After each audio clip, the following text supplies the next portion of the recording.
Welcome to episode 58 of the A Travel Talk Show. We are a proudly Canadian podcast on the ehCanadaTravel.com, produced by the A Travel Marketing Group. The A Travel Talk Show is beamed down, as you know, from our live Cobro satellite every Tuesday at 7 p.m. PST here on Facebook Live from our temporary base camp in the hills, backcountry bushes of Canada.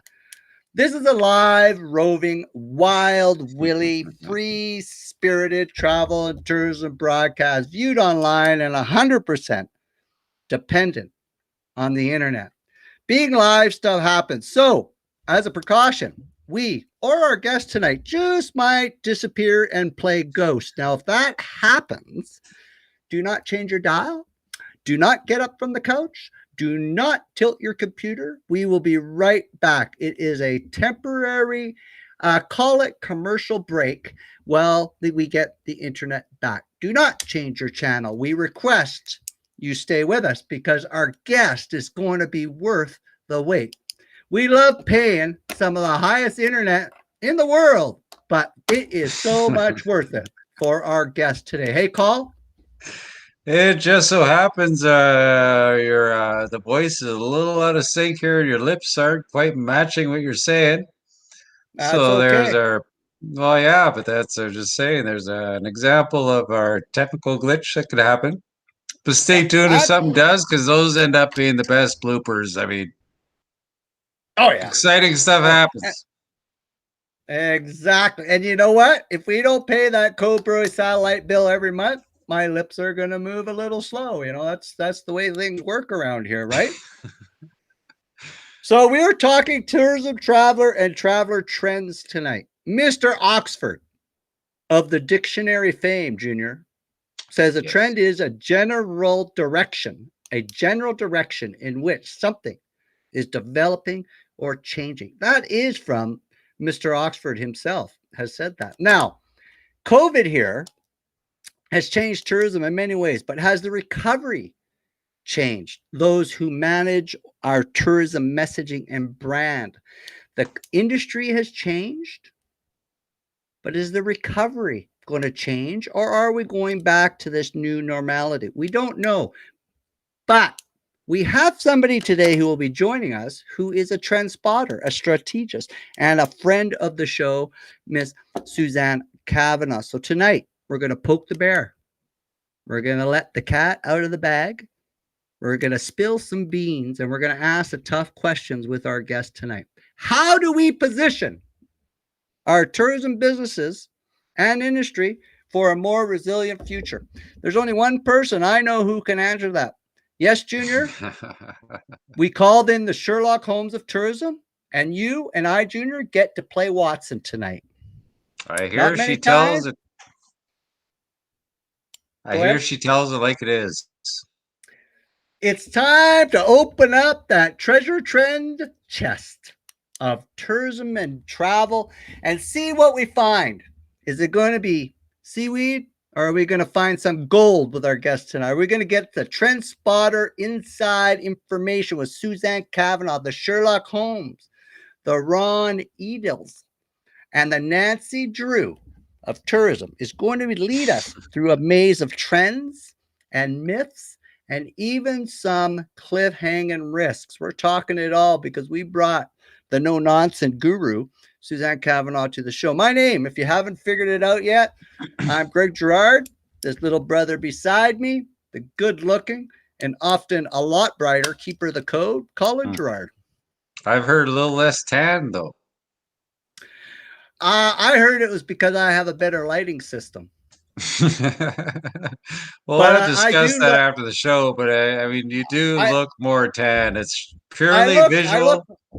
I look It could be rather. makeup. I look rather Canadian in the sunshine today. I must admit. I must Yes, yeah, admit. Right. it's been But beautiful. again, you're keeper of the code. You don't get out much, dude. No.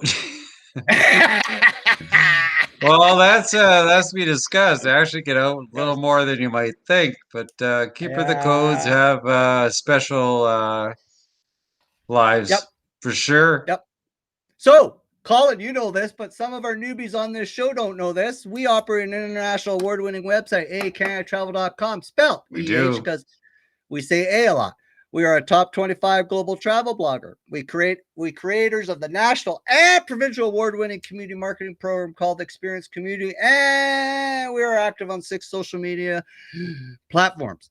So if you like our gab, you like our messaging, and you like our Canadian travel concept, then you've got 6 choices. And we don't do it in a whole bunch of languages. It's in one language right now, and we're working on a couple. Aren't we, Call? Bonjour. Well, we got the multilingual word called follow and share. Yes. So, as you all know, travel's changing. The restrictions seem to be loosening. Depending, I guess, what part of this country you're living in, new travel rules are being released regularly. We're still trying to digest dates, where, when, and how. So, what are we to make of all this post COVID travel anxiety? The opening up and closing, the back and forth of messaging. I'm confused. A lot of people are confused. Everyone's confused. But what is going on? And again, that's the issue of the day. When do we start focusing on the issues of tomorrow? Wow. We have Hmm. somebody today who will be helping us figure all of that out. So let's put our hands together. Let's hear and let's meet the Sherlock Holmes of tourism, the Nancy Drew of travel, Miss Suzanne Cavanagh. Guys, Suzanne, welcome to the show. How are you this fine day? good evening, Canada. Good evening, tourism bros. It's been one year or something, hasn't it, since we last caught up? What a year! No way. Is it? I mean, Really? time flies, right? Yes, Wow. it has indeed. Yep. Amazing. That's So, nuts. Suzanne, you are now a two-time guest of the show. You're in a very elitist group, and we cannot be more proud to have you back on the show. We know your schedule coming from the beautiful land of Oz, but there are some of us in that last year. I think we picked up a couple viewers calling in the last year who might not have met you. So maybe you can give them a little brief snapshot of who is this Suzanne Cavanagh. Oh, God, always a difficult question, isn't it? Hey. Yeah. Okay, well, look, I guess unlike some of the your other guests, I didn't start in the travel industry. I actually started in the film industry, and I got to tell you, it really gave me a very particular perspective on life. If that's your first job, so I started in films, and I moved actually then to the iron and steel with a major resource company. Then crossed over to London and worked with International Computers, and came back to Australia after that and went into the arts industry.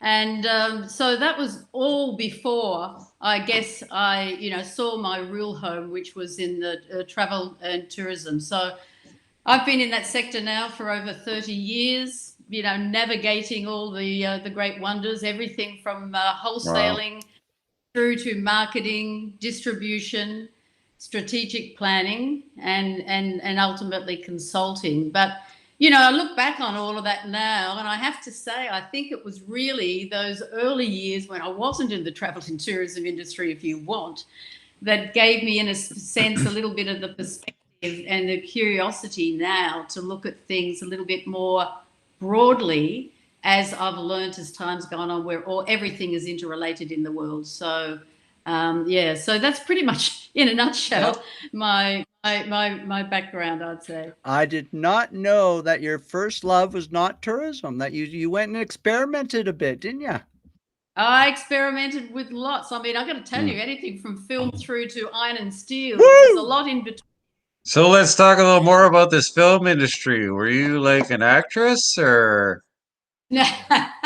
Well, some probably would have said yes, but no. I mean, everything that I've worked in right across all those industries has been in everything from, marketing, accounting, finance, and strategy. So, Interesting. but a couple would say yes. I did pick up a couple of techniques on the theatre side. Right on. Interesting. So, Suzanne, you've said frequently in your writing, because as a lot of our viewers may not know, we've been following Suzanne for quite some time and reading a lot of her articles and her expertise.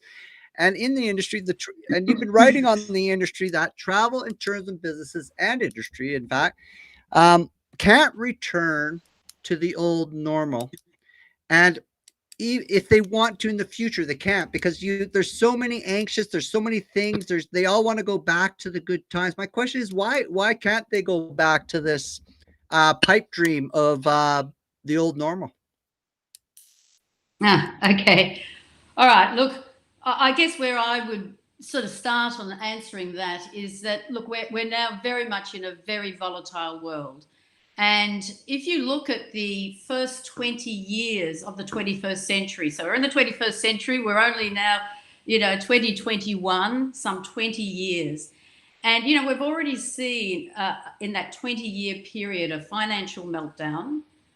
We've seen, with the global financial crisis, we've seen a climate breakdown. We've had wildfires in the Arctic. We've had in earthquake in Puerto Rico. We've had in Australia, we've had a catastrophic fire season, fire period over a number of years now. And I think even up and more towards your neck of the woods, the glacial melt of the ice sheet, etc., etc. Yep. Now, and then we then finish off with a global pandemic.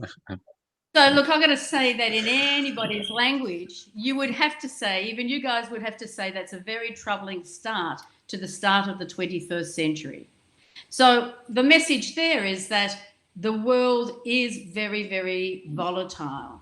Now, I don't know on your side of the fence there, but where I am over here in Australia, I'm hearing a lot of what I refer to as re-language. So we're hearing a lot of, restore, refresh, recalibrate, rebound, reimagine.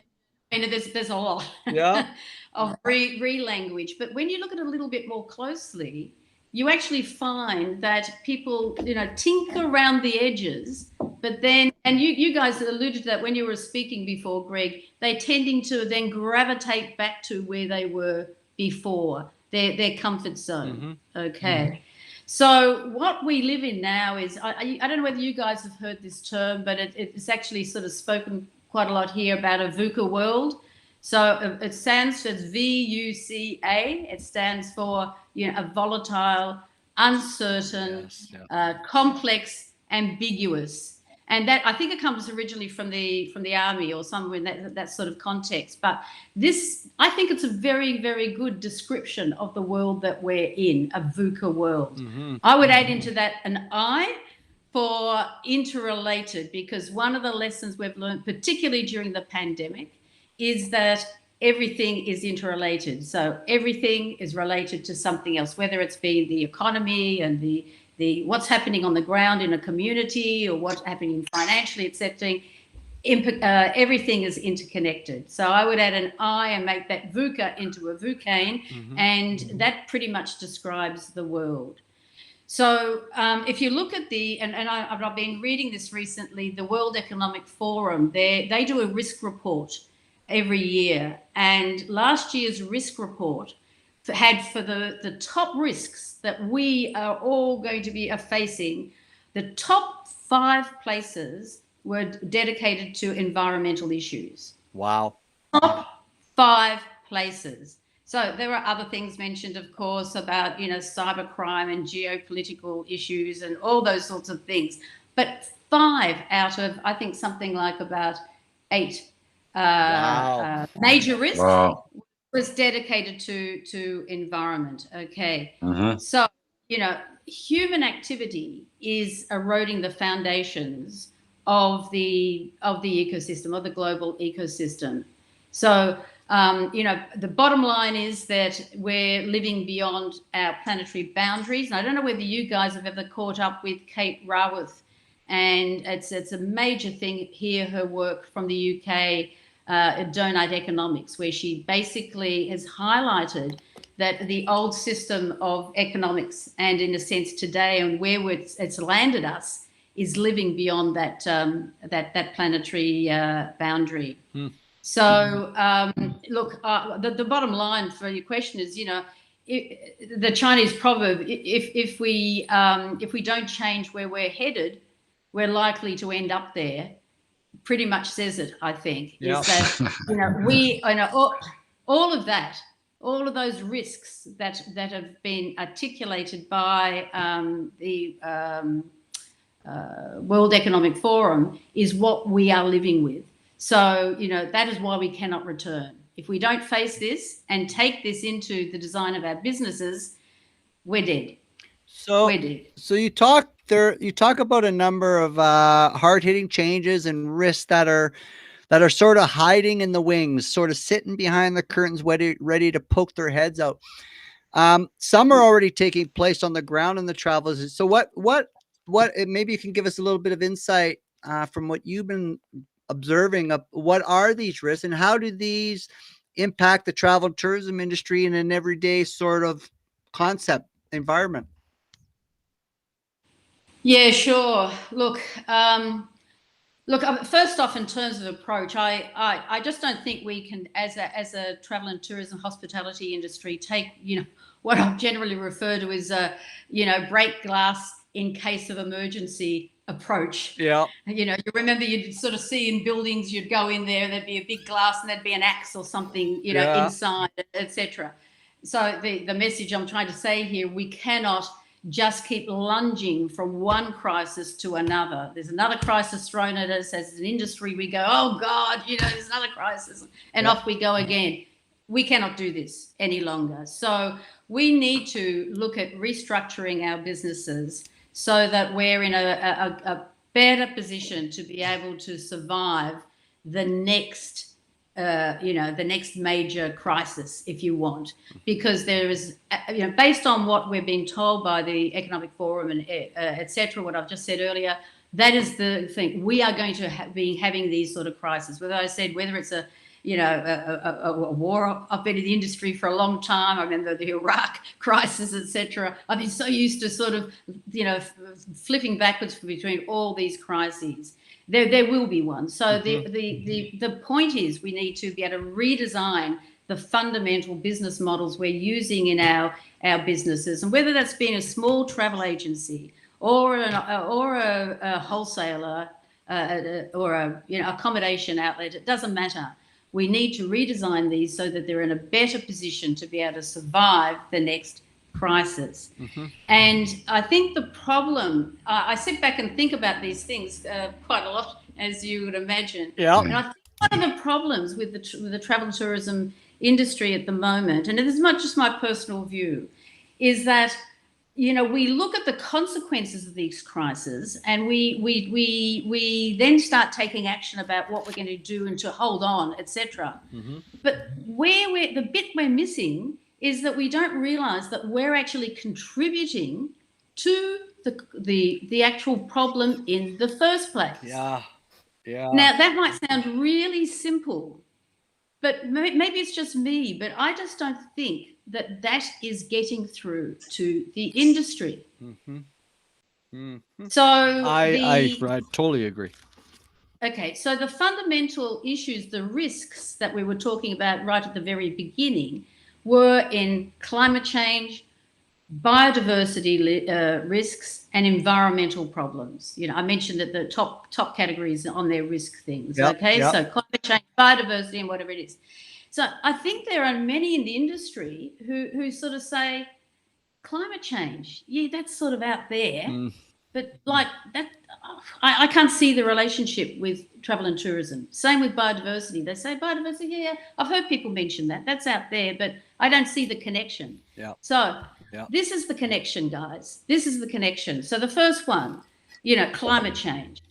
So the travel and tourism industry is contributing something like the order of 8% to global greenhouse gases. Okay, so we've got a very big footprint in that. Huge, absolutely huge. Yeah. We just don't really Is see it. is a lot of that air travel, or is it? A lot of that is air travel, but there are other factors as well. But air travel there is, and of course there is a lot in trying to look at what we do about this.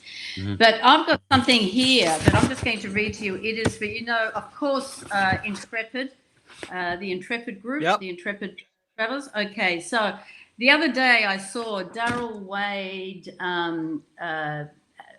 the 2020 annual report for Intrepid. And what Daryl said was in this report, it might be hard to believe right now, but the long-term impact of climate change will be far more devastating for tourism than COVID-19. Bingo. Mm-hmm. Bingo. Okay, so to get back to that question, what is the connection between climate change and tourism? This is where it's coming from. This is a major issue. The next one I mentioned to you was the biodiversity that we said in the risk category. Again, there will be people there sort of saying, well, what's the connection? But the forests, the coastal networks that we have, all of these are just absolutely part of what it's about in terms of our when we're sending guests to destinations. This is the major part of it. So you're talking about whether you're talking about snowfields or ski fields, whether you're talking about the beautiful environments in Australia on the coast, etc. Biodiversity is one of the reasons why people actually go to these places. Yet we are contributing to the loss in biodiversity.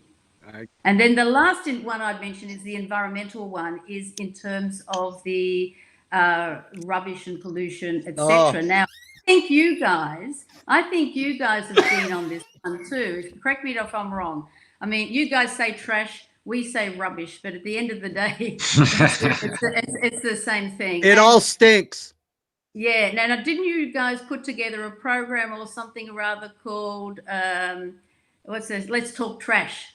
Yeah, we had one of our influencers wrote an article about Let's Talk Trash, because she's quite an outdoors person and she's noticed a considerable amount of pollution on our trail systems and parkways.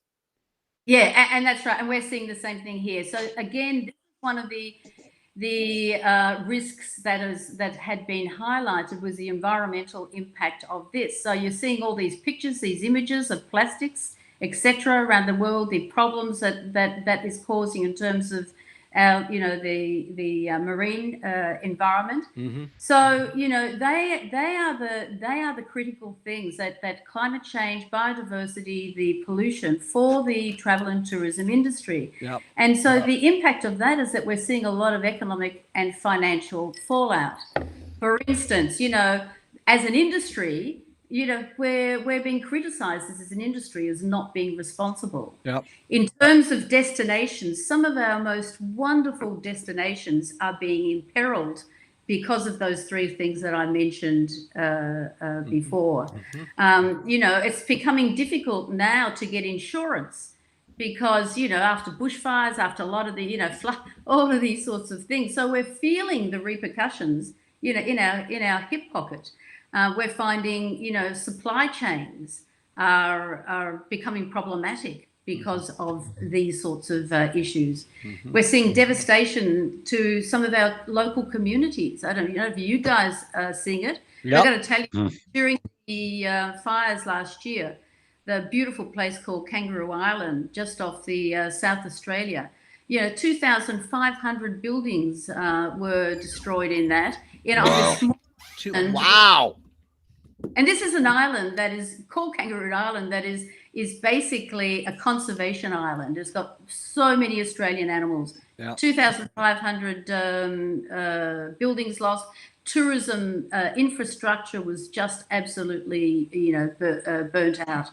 So, there's now becoming increasing emphasis on disclosure of what people are doing, what businesses are doing in terms of things like climate change. And I don't know whether you caught up with it, but just recently, in the UK investors were said to the G7, were trying to get them to put pressure on firms to disclose and declare their climate change profile. Oh, yeah. So these are some of the things that we're going to see because these are the factors that are basically destroying us.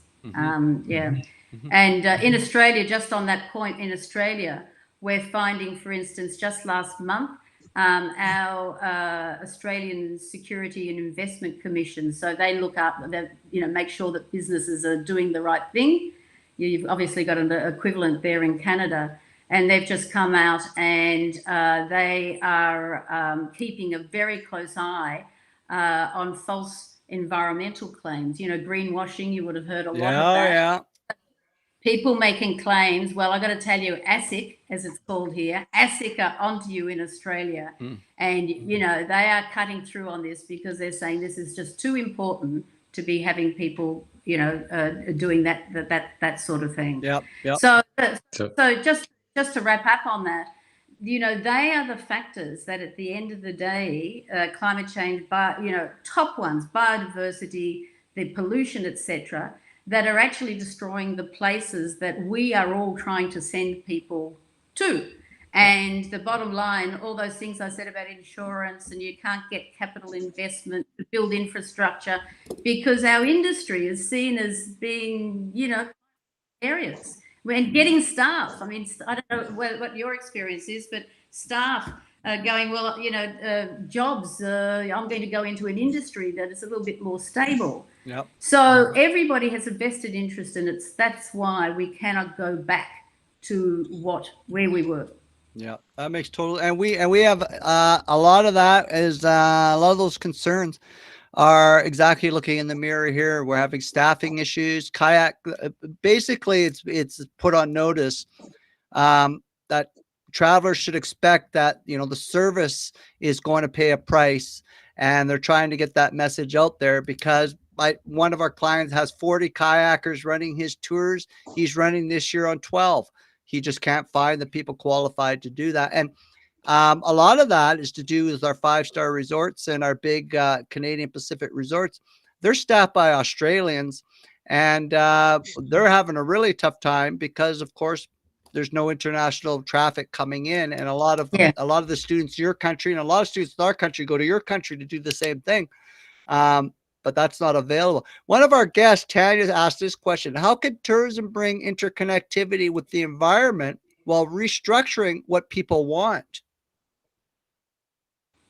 Look, they can look at the end of the day, and maybe we sort of jump to this a little bit later, a little bit more detail, but I think that you can't have an either-or situation. Basically, the message that I'm trying to get across is that we don't have a choice. Bottom line, we don't have a choice. Now, if you accept that, then you've got to get on and do it.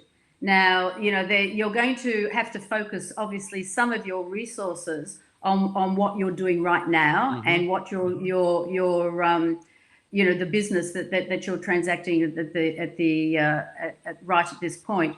But it's very important that you keep your focus on ensuring that you are set up in a way that is going to be able to handle these future issues. So, we might talk about it a little bit later, but basically, in a more sustainable way. Now, one of the ways you can do that at a practical level is that even if you're running a small travel agency and you've got, say there's 3 of you in the travel agencies. I'm not just talking about big corporations here who have perhaps a little bit more resources, but we have to now transition, which means that while you keep your focus on delivering the experiences and the businesses that people are asking for now, you have to have at least, one of the members of your staff, this is my opinion, how I'd be doing it, is that part of their brief is that they need to be helping the business transition into some of these other issues in terms of more sustainable practices, etc. So if you have your Friday meeting or your Monday morning meeting, etc., and you go through and you're looking at all the sort of the day-to-day sort of stuff that you're doing for your agency, you are also then, this person is telling you where you're at and where you're heading to, and it's a process, but you need to be doing it. What's your risk, all of those sorts of things. What are some of the scenarios you're working on? So you've got to keep these things running in parallel. Is that hard? Yes, it is. Yeah. Do you have a choice? No, you don't. Yeah. I got a question.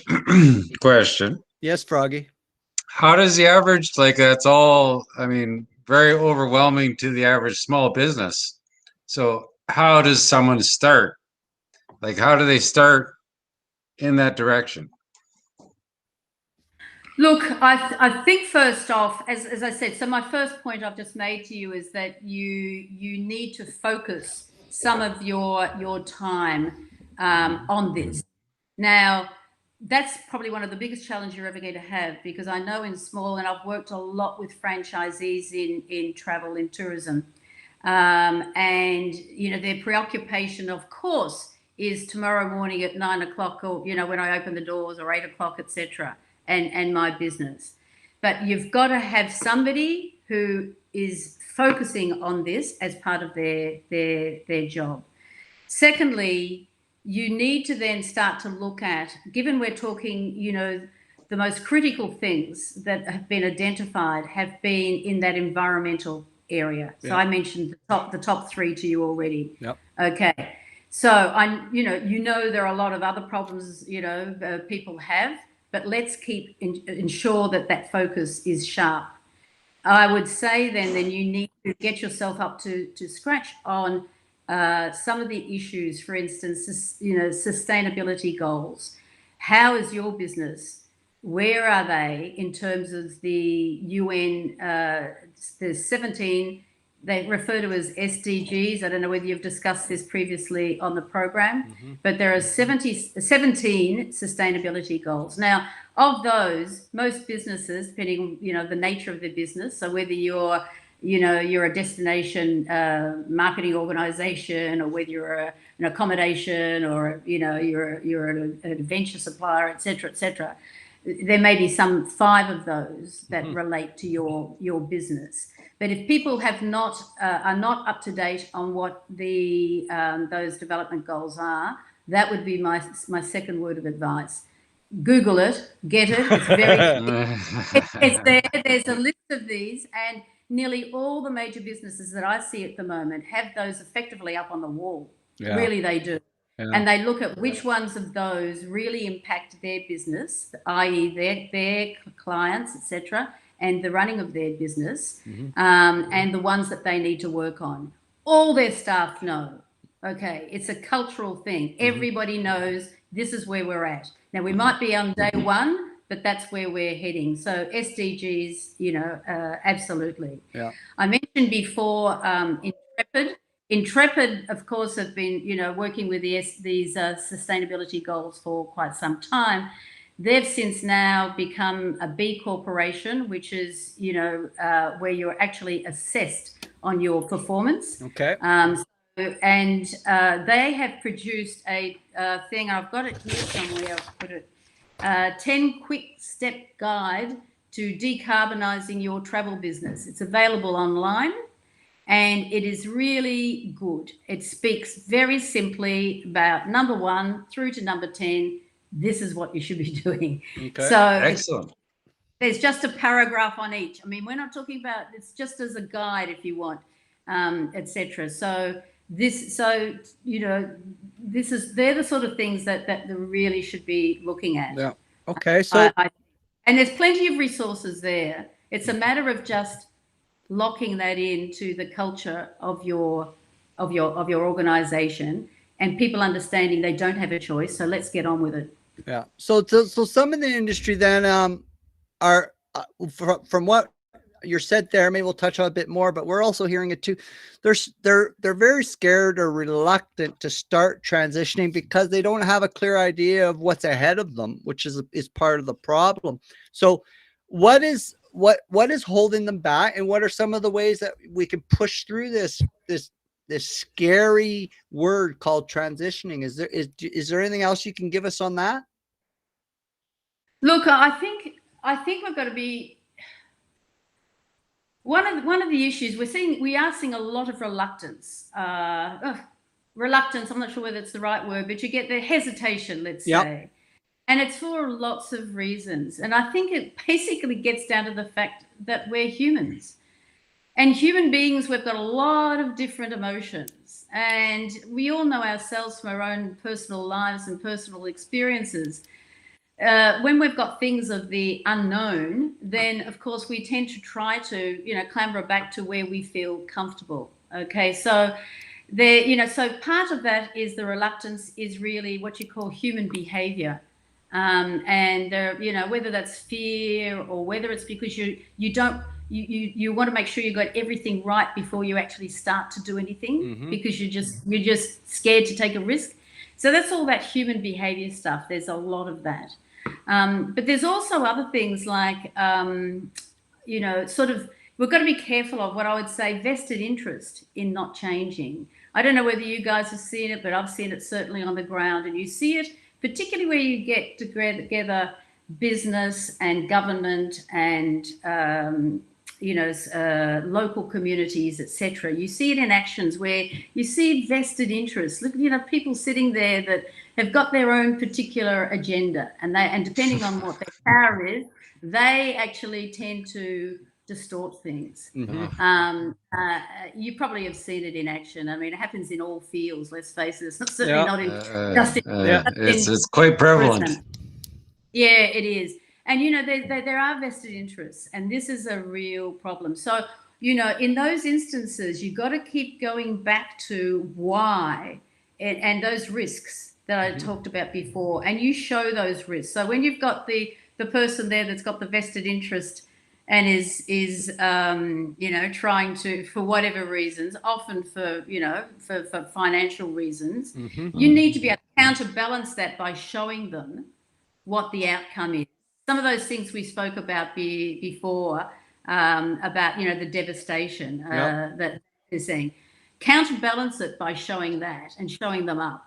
Okay, so that is what I would say. The more malicious, if you want, the more malicious vested interest, and you've got to be really aware of this. You can't go into with your eyes closed. Yeah. Then I'd say the other thing that's holding us back really is knowledge. There's not a lot of knowledge in this area. Yeah. So I think this is a priority in terms of people being informed on these subjects. And I read recently that even for a lot of boards in terms of their governance now, where they're running into problems, is that the board members have very low level of any knowledge on things like sustainability, the things that they're now being held accountable for. Yeah. They actually have very low level of knowledge on. And so I think it's the same in the travel, tourism and hospitality industry. Everybody needs to get on board and learn the basics in these to at least start in their their transition. So that's something that we can do something about, is that sort of knowledge area. Yeah. And the last thing I think is that we've got to be careful is that we have accounting systems that are based, pretty much are based financial accounting systems in all businesses, from whether it's a small agency through to a major conglomerate, etc. Yep. We need to have a similar sort of thing that addresses the issues, some of these issues, such as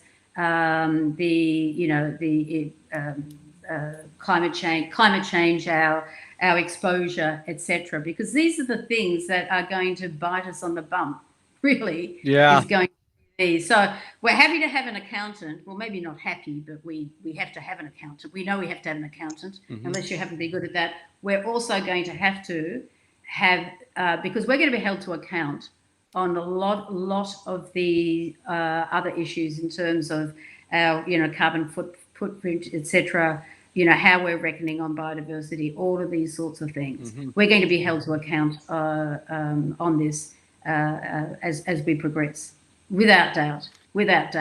So we've got to start now. Yeah, I agree. And I think another factor is it's sort of a twofold. You've got not only the business has to adjust, but I think they also might get a little bit pushed because one of the fastest growing traveler sectors is looking for that type of sustainability, that type of biodiversity type tourism environment. So, the industry, the actual target market that we're all appealing to might even be the ones that are going to be part of forcing that change. Oh, they are. Look, I think I've mentioned previously last year when we caught up that I do quite a bit of work down the coast along the Great Ocean Road in Australia, in Victoria. And without doubt, one of the most important things down there in maintaining the integrity of that environment, pristine environment, is the voice of the local communities. Bingo. So you're right, Greg. It's actually coming from both sides. So this is why there's no choice. I'm saying is that on one side we've got nature and what nature is going. So saying, hold on, I've got 10 cards. You've only got one. I'm in nature, and this is what is happening. You are not respecting the boundaries. This is the consequences. On the other hand, you've got the local community and our visitors and our consumers, etc., who, particularly after the pandemic, are becoming very much more aware of issues of sustainability, and ultimately there is a lot of action there where they're saying, no, we are preserving and conserving these environments. We want to go to those places, and so we want to have the right sort of visitor, not just tourist buses whipping down the coast. What we want is to attract the right visitor who has got the sort of values that relate to the values of the community that they're visiting. So they're interested in what we're about.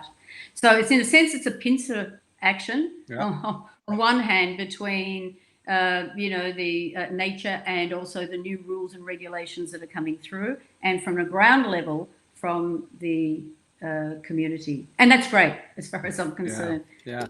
So could maybe what we need to could we touch on is, could you maybe share with us some of the thinking and the techniques that you have seen out there that are being put into practice? You mentioned your project down there in Australia on the coast. Is there anything else out there that's caught your eye that's changing momentum? Look, there are a lot, and obviously in the interest of time here, I think one of the things I would like to mention is New Zealand. Okay, so I don't know how much news comes across to you guys on this, but New Zealand is really doing a lot in this regard. And so if for your followers there, if they wanted to sort of start reading and looking at what other places are doing and drill down to some of their techniques, I think New Zealand would be a great place for them to start. So what they're doing is that quite, as you know, they're very much a nature-based country, and that's part of their DNA. And I guess it's very much as we sort of think of Canada in that way, in very many respects, and probably Australia as well. And they ran campaigns for years, very successful marketing campaigns called 100% Pure. I don't know. I saw it. We've seen a couple of those. Yeah, well, I got to say they became right across the board, I think even at university for teaching marketing, they often sort of refer to this campaign. It was really an excellent campaign. But what they found is that they started with suffering from over tourism and a lot of damage to their environment. And I think you had Jed on a couple of weeks ago or a month ago talking about over tourism, etc. So on one hand, they had this, pure New Zealand marketing going on, and then they had the reality on the ground, which was, a lot of over tourism, a lot of damage being done. So a report was written, and I think it was called popular. You may have read it, Popular, Pristine, and Imperiled. Which is a great title, popular, pristine, and imperiled, because it is popular, where there are so many people were visiting. Their numbers, I did actually have them down here somewhere. I think they 1950 they were having something like 24 million visitors. Wow. And in 2018 they had 1.46 billion visitors. Wow. So something like 55, times increase. So, Wow. So on one hand, we've got pure New Zealand, and then we've got the reality on the ground, which is the invasion. And because it is a nature-based environment, of course, the people are out into, lots of areas, and some of these pristine places were being destroyed. So imperiled was the thing. So that article or report is available online. So again, I would, if people are interested, look it up. New Zealand, popular, pristine, and imperiled, and read it. And you will see what the problems were, and maybe they will identify with some of those. So what happened after that is that they developed what I would refer to as a lens in terms of looking at everything that they do now. Everything in New Zealand is done through a sustainability lens. Wow. So and it doesn't matter if you're a small operator, tiny operator, or up to the big guys, whether you're a government or a part of the government, whether you're part of business, everything is done now in New Zealand through that lens of sustainability. And they've now, they've produced another report. I'm just trying to think what that might be. I don't know whether I've got it here. There we are. It's called 12 Goals for Sustainability for Individual Businesses to Work Towards. Again, I'd say to your people that are watching this, just look it up. 12 Goals for Sustainability for Individual Businesses to Work Towards. And it covers off on from the economics through to visitors, through to the community, how this, has to come from the community, and environment. Okay, those four areas: economics, visitor, community, and environment. And it's just bullet points. So it's a good starter thing for anybody. So I'm a great believer in learning from others. Find out what others have done, and modify, particularly where you can, and relate it to your own business. So this is the way New Zealand is doing it. They've also got a 10-point action framework for carbon proofing all of New Zealand's tourism, and it's all there online. They're way ahead of their time. Okay, well, they are, but they they had this baptism of fire. Yeah, they had this baptism of fire, and their brand, and I'm talking as a marketer now, in brand, etc., of 100% pure New Zealand. Now, because of all this work they're doing, they are really kicking goals now, because. And I think that's one of the problems. Our industry is often seen as very fragmented. There are so many parts to the industry. There are so many things. Bringing things together like this, so everybody is following this sort of as an overarching concept is very important. And it can be translated to the nature of your specific business. But it means that, like, your staff, do your staff know about it? Do your staff, I mentioned before about when you're having your meetings, are you talking about this thing? Where are we? Where do we need to go to? How many steps are along the way, etc. And you don't have to reinvent the wheel. As I said, all the things I've mentioned so far are available, are online, are reports. And I like these bullet point, really simple reports as starters for everyone. Yeah. So New Zealand's great. There's just lastly on that, they then have done, based on that, a bit of a revamp, and they've developed something called, instead of 100% pure New Zealand, is now 100% future pure New Zealand. Really? Okay. Now I might have the future in the wrong place. I don't think so, but whatever. And so you can see from that they are really focusing, to answer your question, what does the future look like, and how do we get there? And again, they call together all of some of their great thinkers in New Zealand, and they put together, again, it's available online, this 100% future pure New Zealand. And I would suggest that it's a great thing to read, because again, each of the writers, there were 9 writers, they all did one little section each. Yep. And they speak about it at a practical level.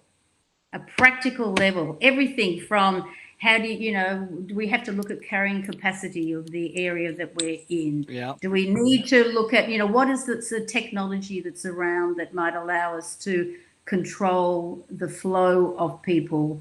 Do we try to encourage people to travel in the low season, etc. Into, do we try to develop new products in, other areas, not in just in the major, all that sort of, nitty gritty stuff that is absolutely vital. It's in this, it's in that too. So, and it was 2020, 100% pure. I got the future of the wrong place. 100%, 2020, 100% pure future. Okay. And 9 of the top people have come up with what they see as solutions for there. Maybe there'll be another one for Canada very shortly that everybody can use as I don't know. Yes. So look, that's basically it. I mean, look, read those things. There's a lot of nitty gritty things. Don't want to go into details here because we'd be here for 10 hours. So, we could have a 10-hour show. We just got a plan. I'm in. You can do it right now. There. Well, okay. I don't know. No, but New Zealand, really, look, there are lots of places that are doing some fabulous work. Yeah. In a lot of the new thinking around regeneration, which is all, we haven't even got time to look at that, I'm sure, on today's show. Yeah. But, right across the board. But for starters, I'm talking about for starters. Take the trip to New Zealand. Read the New Zealand things, and you'll find there's a lot of stuff for a business, no matter what type of business you are. There will be plenty of there that will get your thinking in the right place. Well, New Zealand doesn't have the Suzanne factor, so we're not going to be going there. We have to go to Australia. They've got a lot of really top people there. Oh, yeah. Wait till you read that last paper I told you about, the 100% pure future New Zealand. Yeah. A lot of them are mentioned in that, guys. You're going to change what you've just said. I wrote that one down, so I'm going to take a boo at that. So, Suzanne, as always, to our viewers and to our viewers tonight, viewers tomorrow, and viewers in the next year, when we start putting this throughout our networks on search engine, we have been putting up Suzanne's information online. You can get a hold of her on LinkedIn, Twitter, Instagram, Pinterest, and Facebook. By all means, connect with her. I could tell you right now, if there is a preferred format for myself, it's LinkedIn, because Suzanne puts up some pretty wonderful, awesome articles. And if you have been following our Facebook and our social media, you know that we've shared quite a few of them with our audience, because she often tends to resonate. And you know how we are. We're bad boys. We like to say what's on our mind as well. So there you go. That works. So Suzanne. I know I'm in good company. Yes, we do. We do. Suzanne, before we let you go, is there anything else you would like to share with us? Maybe we didn't touch on, or you really wanted to hit home, or just say hi to the Canadians. Is there anything else you'd like to touch on before we let you go? Look, just very, very quickly, I think we didn't get to talk about sort of governance and risk, but I do think that all businesses will, if they're not doing it right now, should be looking at what their exposure is to those things that I was talking about earlier, the climate change, the biodiversity, et cetera, et cetera. Yep. And they should be having that in terms of their business. No matter the nature of the business, they should also be looking at scenarios for the future, because I said these things are going to come back and bite us on the bum. They really are, well and truly. If you haven't got some scenario plans and a couple of and you haven't identified your risks in your business, then nearly everything I've said today has probably been a waste of time, I would say. So absolutely go and do that. If you don't know how to do that, and most of us don't, then the same way you've got an accountant, or the same way you've got somebody else, you need to get some help to get that done. But when you've got it, then you will feel, and all your staff have it, you will feel a lot better about handling the future. And outside of that is really just to say, fabulous guys. It's really always great talking to you guys, and waiting for the borders to open if we can ever get out of Australia, and it would be great to catch up. Oh, I'll tell you, Australia, here we come. I'd love to be there. When we hit that airport on our side, you'll be one of the first we tell. I'll let you know we're coming. You must have a stream of people already ready to come over. Oh yeah, and if you come over to our little piece of paradise over here, you make sure you look us up. We'll treat you well. We'll make sure you're entertained. We'll make sure you're taken care of, because that's what we do here at Canuckland. And we're very happy to have you back. Colin, did you want to ask our guest before we let her go? Did you want to say anything? It's an honor to have you on the show again, Suzanne. It's been incredibly educational for me and for our listeners, and you provided them a ton of resources to start with. So very much appreciated. Okay, that's fine. Look, it's my pleasure, Colin. And if there are any of those things that I have sort of touched on very quickly that you're missing, just get in touch with me, and I'll send you the links or whatever. Excellent. And, you'll be hearing from us. Oh yeah, and I'm sure you're going to get a couple Canadian contacts too. So make sure you contact her, look her up, follow her information. If you, as most of us have learned something tonight, if you want to continue this education into trends, by all means, make sure you follow one of Suzanne Cavanagh's social media pages. And what's that? Sorry, I was just about to say I'm just about to do an article called basically lifting the invisible cloak in travel and tourism, and I'm going to be focusing pretty much on some of the reasons why organizations are struggling to get on board and convince each other that, that, like I say, they don't have a choice. They just need to get on and just do it. So I'm writing an article on that. If anybody's interested, I'll put it up on LinkedIn probably in the next week. So and I'd appreciate if you could tag us so we could share it.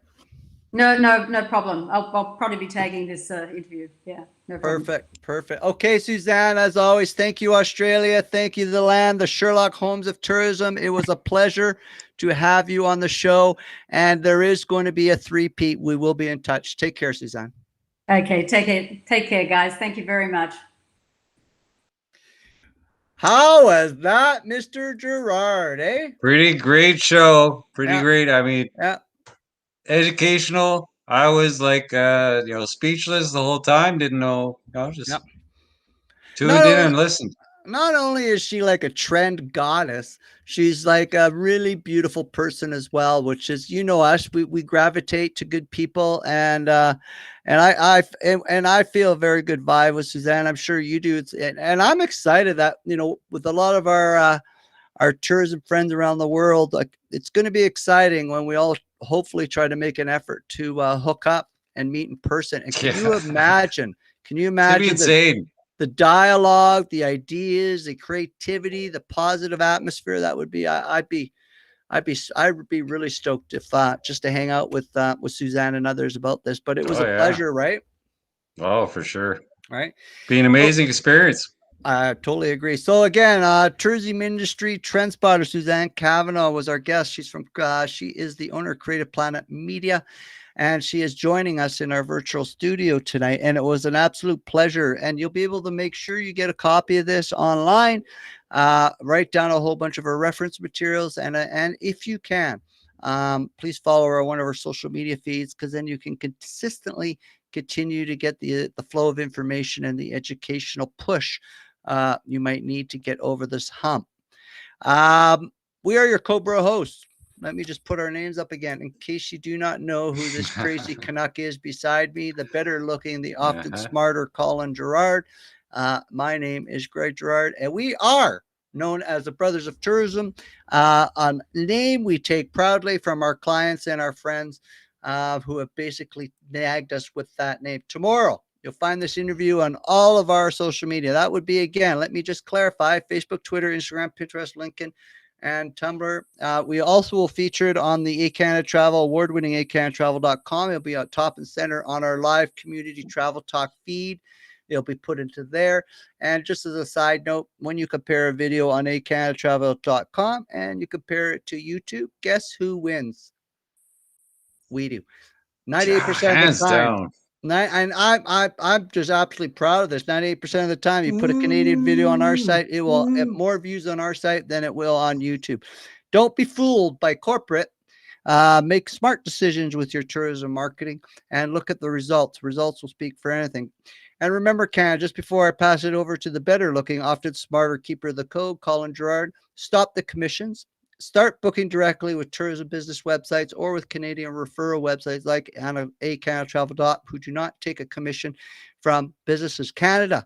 Every time you book with the booking.coms of the world, every booking, Canadians make their 13 to 18% back-end commission fee is taken from the business fee. That goes overseas to corporate greed. Every time you book with the booking.coms of the world, you are helping rich billionaires buy more yachts, buy more islands, buy more planes. We got to stop the insanity, people. Take a little bit more time. Go directly to their websites, book direct, get to know your hosts, get to know their true story of what they're offering. A simple gesture like booking directly helps pay for the mortgages and puts food on the tables of hardworking Canadian families in a struggling tourism industry. Stop the commissions, Canada. Where you book does make a difference. Okay, Junior, passing it off to you. The often better and always the best part of the show is closing us out. Mr. Colin, often better looking Gerard, and Mr. Tourism. There you go, dude. I was going to say, how do you find those business websites? You find them from ehCanadaTravel.com. And if you're a business with the website, tourism-wise, restaurant, sign up. The entry level is free. And it's a great way to start cutting out your third-party commission fees because there is no commissions, no fees, nada. So next week, we have Dr. Haley Stainton. She's a senior tourism academic, consultant, travel writer. Haley's a senior lecturer in tourism and aviation, published author, and owner of Website Tourism Teacher. The Website Tourism Teacher, sorry. She spent more than a decade teaching and researching the tourism industry. She has written 3 books, had research published in top academic journals, and been featured on such major media outlets such as BBC, CNCB, TES, and the Huffington Post, and soon Travel Talk. Stay tuned, Tuesday at 7 p.m.